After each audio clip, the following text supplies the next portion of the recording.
یہودیوں اور عیسائیوں نے بیت المقدس میں مسلمانوں پر ظلم و جبر کی انتہا کر دی ہے۔ مسلمانوں کی عبادت گاہوں پر حملے کیے جا رہے ہیں۔ یہودیوں نے بیت المقدس پر کیسے قبضہ کیا اور کیوں فلسطینی مسلمانوں کو آزادی کے ساتھ اپنی مذہبی رسومات ادا نہیں کرنے دی جاتی؟ بیت المقدس جو مسلمانوں کا قبلہ اول ہے، جہاں ہمارے پیارے آقا حضرت محمد صلی اللہ علیہ وآلہ وسلم نے تمام انبیاء کرام کی امامت کروائی، یہی وہ مقام ہے جہاں سے ہمارے پیارے نبی حضرت محمد صلی اللہ علیہ وآلہ وسلم معراج کے لیے تشریف لے گئے۔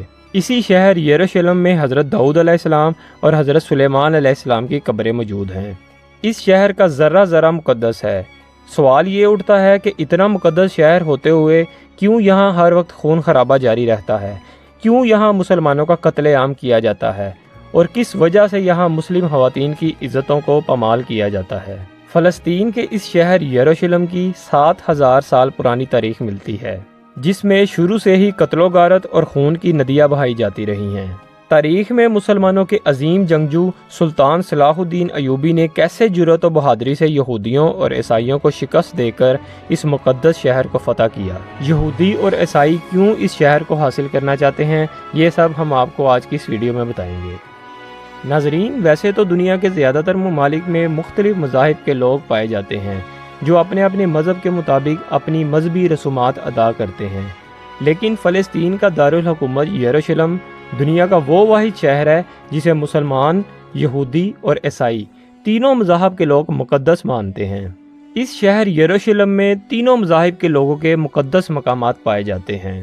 ناظرین، اس شہر کے حوالے سے یہودیوں کا عقیدہ ہے کہ یہ وہ جگہ ہے جہاں سے کائنات کی تخلیق ہوئی، اور یہیں اللہ کے برگزیدہ پیغمبر حضرت ابراہیم علیہ السلام نے اپنے بیٹے حضرت اسماعیل کی قربانی کی تیاری کی تھی۔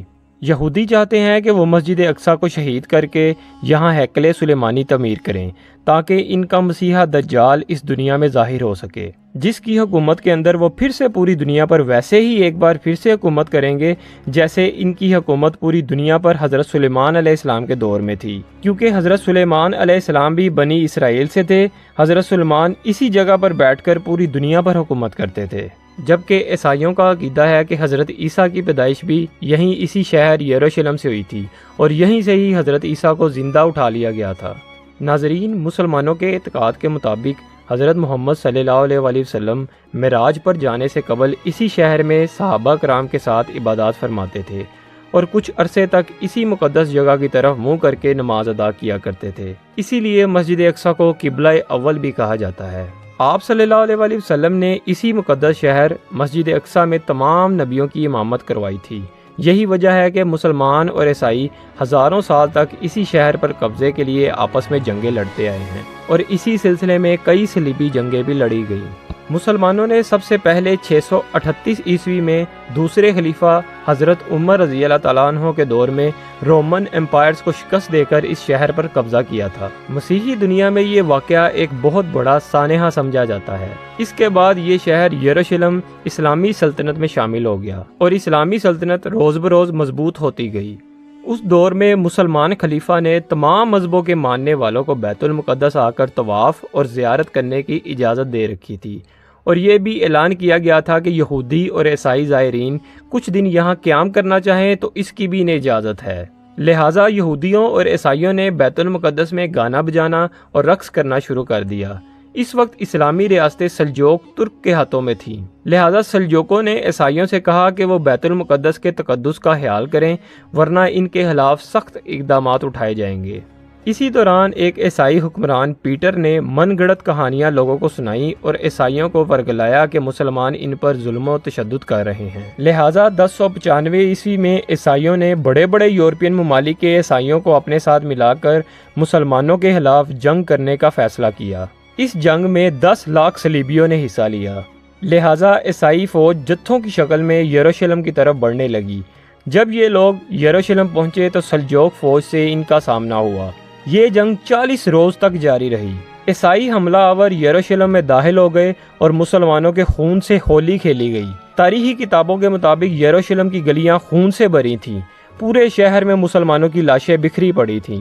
ظلم کی انتہا اس قدر تھی کہ مسلمانوں کو گھروں کی چھتوں سے پھینکا جاتا اور انہیں زندہ جلا دیا جاتا تھا۔ مسجدیں مسلمانوں کے خون سے اور ان کی لاشیں ہر طرف آدھی کٹی پڑی تھی۔ اس طرح 1099 میں عیسائیوں نے یروشلم کو فتح کر لیا۔ اس کے بعد صلیبیوں نے مسلمانوں کا قتل عام شروع کر دیا۔ وہ آہستہ آہستہ مسلم ریاستوں پر قبضہ کرنے لگے، لیکن کب تک وہ مسلمانوں پر ظلم کرتے؟ وہ کہتے ہیں نا کہ ہر عروج کو زوال ہے، تو اسی لیے 1138 عیسوی میں مسلمانوں کی تاریخ کے بہادر اور عظیم جنگجو مرد مجاہد سلطان صلاح الدین ایوبی کی پیدائش ہوئی۔ سلطان صلاح الدین ایوبی رحمۃ اللہ علیہ پیدائشی حکمران نہیں تھے، بلکہ ان کے چچا شیر کو نور الدین زنگی کے کمانڈر تھے۔ اس حیثیت سے وہ اپنے بھتیجے صلاح الدین ایوبی کو بھی ہر جنگ میں اپنے ساتھ لے جاتے تھے۔ اس دور میں اسلامی سلطنت کئی حصوں میں تقسیم ہو چکی تھی۔ بیت المقدس سمیت فلسطین کے کئی علاقوں پر صلیبیوں کا قبضہ تھا۔ ان حالات میں نور الدین زنگی نے شام کے بیشتر علاقوں پر قبضہ کر لیا اور پھر انہوں نے مصر کی مدد کے لیے ایک فوج بھیجی، تو صلاح الدین ایوبی بھی اس فوج میں شامل ہو کر مصر چلے گئے۔ اس دور میں مصر کے حالات کافی خراب تھے۔ حکمران کرپشن کی بیماری میں مبتلا تھے، تو صلاح الدین ایوبی جو اس وقت اپنی فوج کے کمانڈر تھے، انہوں نے مصری خلیفہ کو حکومت سے ہٹا دیا اور خود گورنر کے طور پر مصر پر حکومت کرنے لگے۔ مصریوں نے کبھی اتنا رحم دل اور سخی حکمران نہیں دیکھا تھا۔ صلاح الدین ایوبی نے مصر کا گورنر بنتے ہی قاہرہ کا سارا خزانہ غریب عوام میں تقسیم کر دیا اور اپنے لیے ایک پھوٹی کوڑی بھی نہ رکھی۔ لیکن اس وقت سلطان صلاح الدین ایوبی کے لیے صلیبی سلطنت سب سے بڑا چیلنج تھی۔ صلیبیوں نے 1099 میں بیت المقدس پر حملہ کر کے قبضہ کر لیا تھا۔ صلیبیوں کی حکومت کو 1 صدی ہونے کو آئی تھی اور وہ علاقے کے باقی سلطنتوں کے ساتھ امن سے رہنے پر تیار ہی نہیں تھے۔ سلطان نے ان سے صلح کی کئی کوششیں کی۔ وہ سب کے ساتھ پرامن طریقے کے ساتھ رہنا چاہتے تھے۔ سلطان نے صلیبیوں کے ساتھ امن کے معاہدے بھی کیے، لیکن صلیبیوں نے وہ معاہدے توڑ دیے۔ چنانچہ 1177 میں سلطان نے فوج جمع کی اور مصر سے نکل کر فلسطین پر حملہ کر دیا۔ شروع میں انہیں بہت کامیابی ملی اور انہوں نے کئی قلعے فتح بھی کر لیے، لیکن ان قلعوں کی حفاظت کے لیے کافی فوج پیچھے چھوڑنا پڑی۔ چنانچہ جب سلطان فلسطین کے شہر رملہ کے قریب پہنچے تو ان کی فوج آدھی بھی نہیں رہی تھی۔ صلیبیوں نے اس صورتحال کا فائدہ اٹھایا اور سلطان اور ان کی فوج پر اچانک حملہ کر دیا اور انہیں پیچھے ہٹنے پر مجبور کر دیا۔ یہ پہلا واقعہ تھا کہ جب سلطان صلاح الدین ایوبی کو جنگ میں ناکامی ہوئی تھی، لیکن اصل سلطان وہی ہوتا ہے جو اپنی غلطیوں سے سیکھتا ہے۔ سلطان کو اپنی شکست کا حساب برابر کرنے کا موقع جلد ہی مل گیا۔ صلیبی رملہ میں جنگ جیت کر یہ سمجھ رہے تھے کہ سلطان صلاح الدین ایوبی کمزور ہو چکا ہے، اسی لیے انہوں نے دوبارہ جنگ کرنے کا ارادہ کیا۔ جب 1779 کو ایک بار پھر دونوں فوجیں آمنے سامنے آئیں تو صلاح الدین ایوبی نے اپنے فوجیوں کے سامنے ایک زبردست تقریر کی۔ انہوں نے کہا کہ مسلمان ذلت کی زندگی پر موت کو ترجیح دیتا ہے۔ آگے بڑھو اور دشمن کو بتا دو کہ مسلمان پیٹھ پر نہیں سینے پر زخم کھاتا ہے۔ چنانچہ جب جنگ ہوئی تو سلطان کی فوج نے صلیبیوں کو زبردست شکست دی۔ شکست کو دیکھتے ہوئے صلیبیوں نے سلطان سے صلح کی درخواست کی۔ سلطان صلاح الدین ایوبی چاہتے تو دشمن کی شکست کا فائدہ اٹھاتے ہوئے فلسطین کو اسی وقت دشمن سے چھین سکتے تھے، لیکن انہوں نے رحم سے کام لیا اور صلح کا معاہدہ کر لیا۔ صلح کے بعد کچھ دیر تو سکون رہا، لیکن 1185 میں بیت المقدس کے صلیبی حکمرانوں نے پھر سے مسلمانوں کو قتل کرنا شروع کر دیا۔ ایک صلیبی حکمران رینالڈ اس حد تک چلا گیا کہ اس نے مدینہ منورہ میں نبی صلی اللہ علیہ وسلم کے روضہ مبارک کو نعوذ باللہ تباہ کرنے کا ارادہ کر لیا۔ اس نے اپنے بحری جہازوں کے ذریعے عرب کے ساحلی علاقوں پر حملے کروائے، لیکن سلطان کے بحری جنگی جہازوں نے رینالڈ کے بحری بیڑے کو تباہ کر کے یہ ناپاک منصوبہ خاک میں ملا دیا۔ لیکن رینالڈ اپنی حرکتوں سے باز نہیں آیا۔ اس نے مصر اور شام کے درمیان سفر کرنے والے قافلوں کو لوٹنا شروع کر دیا۔ صرف تجارتی قافلوں کو ہی نہیں بلکہ حاجیوں کے قافلے کو بھی لوٹا گیا۔ ایک قافلے میں سلطان کی بہن بھی شامل تھی۔ رینالڈ نے اس کے ساتھ بھی ظلم کیا۔ جب کسی طرح یہ دشمن سے بچ نکلی تو اس نے اپنے بھائی صلاح الدین کو سارا واقعہ بتایا، تو سلطان کا خون کھولنے لگا اور کہا کہ رینالڈ کو تو میں اب اپنے ہاتھوں سے قتل کروں گا۔